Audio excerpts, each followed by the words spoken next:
بیل اور شیر۔ ایک دفعہ کا ذکر ہے کہ ایک گاؤں میں ایک شیر اور ایک بیل رہتے تھے۔ شیر طاقتور اور بہادر جانور تھا، لیکن وہ اکثر شکار میں ناکام رہتا تھا کیونکہ وہ اکیلا شکار کرنے کی کوشش کرتا تھا اور شکار کبھی اس کے ہاتھ نہیں آتا تھا۔ دوسری طرف بیل بہت محنتی اور مضبوط تھا، لیکن اس کا جسم زیادہ طاقتور نہ تھا، مگر وہ ہمیشہ دوسروں کی مدد کرتا تھا۔ ایک دن شیر نے بہت زیادہ کوشش کی کہ وہ شکار پکڑے، لیکن وہ ناکام ہو گیا اور اس نے سوچا کہ اگر اس کے پاس کچھ مدد ہو تو شاید وہ کامیاب ہو سکے۔ شیر نے بیل سے کہا، میں تم سے مدد مانگتا ہوں، کیا تم میری مدد کر سکتے ہو؟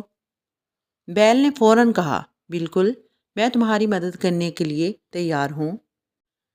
دونوں نے مل کر شکار کی تیاری کی۔ شیر نے بیل کو اپنی طاقت کا مظاہرہ کرنے کو کہا اور بیل نے شیر کے ساتھ مل کر اتنے بڑے جانور کو جال میں پھانس لیا کہ وہ دونوں کامیاب ہو گئے۔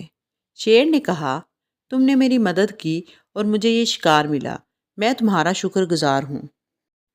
بیل نے کہا، شکریہ، لیکن یاد رکھو کہ طاقت ہمیشہ سب کچھ نہیں ہوتی۔ ہمیں کبھی کبھار دوسروں کی مدد کی ضرورت ہوتی ہے، اور جب ہم ایک دوسرے کا ساتھ دیتے ہیں تب ہم سب کو فائدہ پہنچتا ہے۔ اخلاقی سبق۔ یہ کہانی ہمیں سکھاتی ہے کہ کسی بھی کام میں کامیاب ہونے کے لیے صرف طاقت ہی کافی نہیں ہوتی۔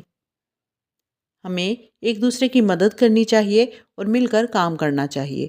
کامیابی کا راز تعاون اور دوسروں کے ساتھ مضبوط تعلقات میں ہے۔